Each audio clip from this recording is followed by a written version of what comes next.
जय श्री कृष्ण। ओम नमो भगवते वासुदेवाय। हरे कृष्ण कृष्ण कृष्ण हरे हरे, हरे राम राम राम हरे हरे। जय जय श्री राधे। आज हम बराह पुराण के चौथे अध्याय में जानेंगे कि जब राजा असुसरा को महामुनि कपिल और जैगीसभ्य ने भगवान नारायण के प्रत्यक्ष दर्शन करवाए, इसके बारे में हम जानेंगे। पृथ्वी बोली कि हे भगवान, जो सनातन देवाधिदेव परमात्मा नारायण हैं, वे भगवान के परिपूर्णतम स्वरूप हैं या नहीं, आप इसे स्पष्ट बताने की कृपा करिए। भगवान बराह कहते हैं कि समस्त प्राणियों को आश्रय देने वाली पृथ्वी, मत्स्य, कच्छप, बराह, नरसिंह, वामन, परशुराम, राम, कृष्ण, बुद्ध और कल्कि, ये 10 उन्हीं सनातन परमात्मा के स्वरूप कहे जाते हैं। हे शोभने, उनके साक्षात दर्शन पाने की अभिलाषा रखने वाले पुरुषों के लिए ये सोपान रूप है। उनका जो परिपूर्णतम स्वरूप है, उसे देखने में तो देवता भी असमर्थ हैं। वे मेरे और पूर्वोक्त अन्य अवतारों के रूप का दर्शन करके ही अपनी मनोकामना पूर्ण करते हैं। ब्रह्मा उन्हीं की रजोगुण और तमोगुण मिश्रित मूर्ति हैं। उनके माध्यम से ही श्री हरि संसार की सृष्टि एवं संचालन करते हैं। हे धरणी, तो मुनि भगवान नारायण की आदि मूर्ति हो। उनकी दूसरी मूर्ति जल और तीसरी मूर्ति तेज है। इसी प्रकार वायु को चौथी और आकाश को 5वीं मूर्ति कहते हैं। ये सभी उन्हीं परब्रह्म परमात्मा की मूर्तियां हैं। इनके अतिरिक्त क्षेत्रज्ञ, बुद्धि एवं अहंकार, ये उनकी 3 मूर्तियां और हैं। इस प्रकार उनकी 8 मूर्तियां हैं। हे देवी, यह सारा जगत भगवान नारायण से ओतप्रोत है। मैंने तुम्हें ये सब बातें बता दी हैं। अब तुम दूसरा कौन सा प्रसंग सुनना चाहती हो? पृथ्वी बोली कि हे भगवान, नारद जी द्वारा भगवान श्री हरि के परायण होने के लिए कहने पर राजा प्रियव्रत किस कार्य में प्रवृत्त हुए, मुझे यह बताने की कृपा करिए। भगवान बराह कहते हैं कि हे पृथ्वी, मुनिवर नारद की विस्मयजनक बात को सुनकर राजा प्रियव्रत को महान आश्चर्य हुआ।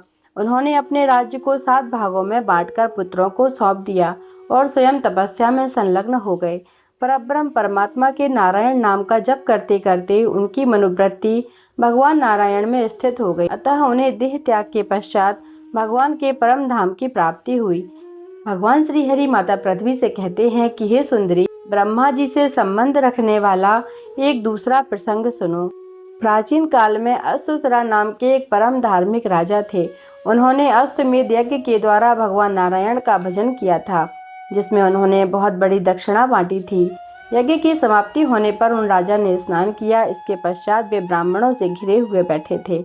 उसी समय भगवान कपिल देव वहां पर पधारे।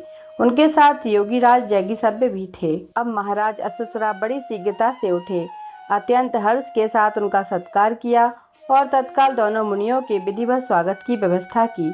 जब दोनों मुनिश्रेष्ठ भली भांति पूजित होकर आसन पर विराजमान हो गए, तब महापराक्रमी राजा असुसरा ने उनकी ओर देखकर पूछा, आप दोनों अत्यंत तीक्ष्ण बुद्धि वाले और योग के आचार्य हैं।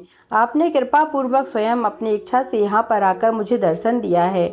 आप मनुष्यों में श्रेष्ठ ब्राह्मण देवता हैं। आप दोनों मेरे इस संशय का समाधान करें कि भगवान नारायण की आराधना मैं कैसे करूं। दोनों ऋषियों ने कहा कि हे राजन, तुम नारायण किसे कहते हो? महाराज, हम 2 नारायण तो तुम्हारे सामने प्रत्यक्ष रूप से ही उपस्थित हैं। राजा असुसरा बोले, आप दोनों महानुभाव ब्राह्मण हैं। आपको सिद्धि सुलभ हो चुकी है। तपस्या से आपके पाप भी नष्ट हो गए हैं, यह मैं मानता हूँ। किंतु हम दोनों नारायण हैं। ऐसा आप लोग कैसे कह रहे हैं कि भगवान नारायण तो देवताओं को भी देवता हैं। शंख, चक्र और गदा से उनकी भुजाएं अलंकृत रहती हैं। वे पीताम्बर धारण करते हैं। गरुड़ उनका वाहन है। भला संसार में उनकी समानता कौन कर सकता है?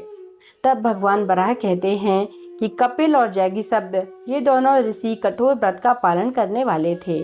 वे राजा असुसरा की बात सुनकर हंस पड़े और बोले, राजन, तुम विष्णु का दर्शन करो। इस प्रकार कहकर कपिल जी उसी क्षण स्वयं विष्णु बन गए और जैगीसभ्य ने गरुड़ का रूप धारण कर लिया।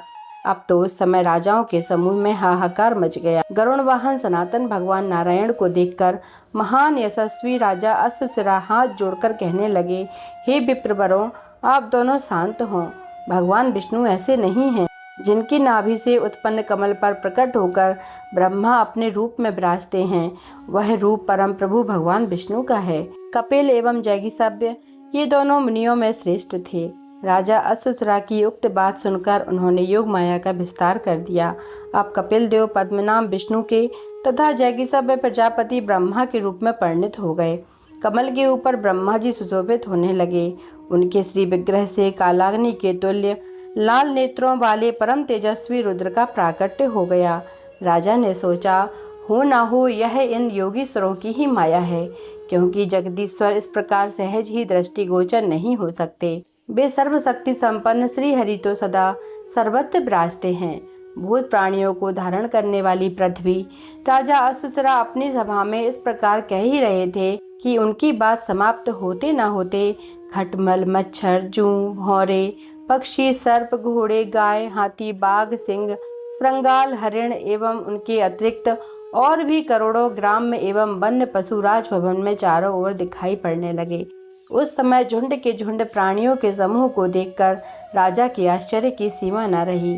राजा अश्वसुरा यह विचार करने लगे कि अब मुझे क्या करना चाहिए।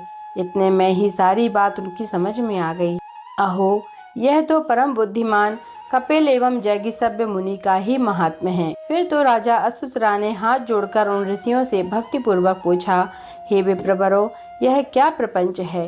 कपिल और जैगीसव्य ने कहा कि हे राजन, हम दोनों से तुम्हारा प्रश्न था कि भगवान श्री हरि की आराधना एवं उनको प्राप्त करने का क्या विधान है। महाराज, इसीलिए हम लोगों ने तुमको यह दृश्य दिखलाया है। राजन, सर्वज्ञ भगवान श्री हरि की यह त्रिगुणात्मक सृष्टि है जो तुम्हें दृष्टिगोचर हुई है। भगवान नारायण एक ही हैं। वे अपनी इच्छा के अनुसार अनेक रूप धारण करते हैं।